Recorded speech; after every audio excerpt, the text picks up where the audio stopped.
സ്ത്രീ സുരക്ഷ വീണ്ടും ചർച്ചയാകുമ്പോൾ തന്നെയാണ് സ്കൂൾ വിദ്യാർത്ഥിനികൾ ബാലിശമായ പ്രണയബന്ധങ്ങളിൽ അകപ്പെടാതിരിക്കാൻ ബോധവൽക്കരണ ക്ലാസുകൾ നൽകാൻ വിദ്യാഭ്യാസ വകുപ്പ് പദ്ധതി ആവിഷ്കരിച്ചത്.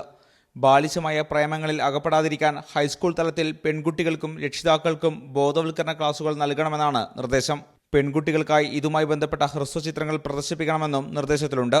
എന്നാൽ നിർദ്ദേശം പുരോഗമന ചിന്തകൾക്ക് വിരുദ്ധമാണെന്നും പിന്തിരിപ്പനാണെന്നും ആരോപണം ഉയർന്നു കഴിഞ്ഞു. സ്ത്രീവിരുദ്ധവും ലിംഗസമത്വ ആശയങ്ങളെ പിന്നോട്ടടിക്കുന്നതുമാണ് ഈ സർക്കുലർ. പെൺകുട്ടികളെ നിയന്ത്രിച്ചുകൊണ്ട് സ്ത്രീ സുരക്ഷ നടപ്പാക്കാമെന്ന പിന്തിരിപ്പൻ നയമാണ് വിദ്യാഭ്യാസ വകുപ്പ് നടപ്പിലാക്കുന്നതെന്നാണ് പ്രധാന ആരോപണം. വിദ്യാർത്ഥിനികളെ പ്രേമം നടിച്ച് വശീകരിക്കുകയും അവരെ തെറ്റായ വഴിയിലേക്ക് കൊണ്ടുപോവുകയും ചെയ്യുന്നു എന്നാണ് വിദ്യാഭ്യാസ ഉപഡയറക്ടർ കണ്ടെത്തിയിട്ടുള്ളത്.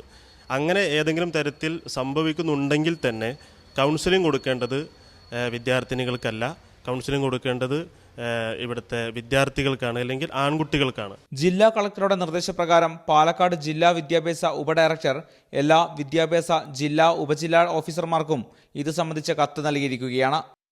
മാതൃഭൂമി ന്യൂസ്, ഒറ്റപ്പാലം.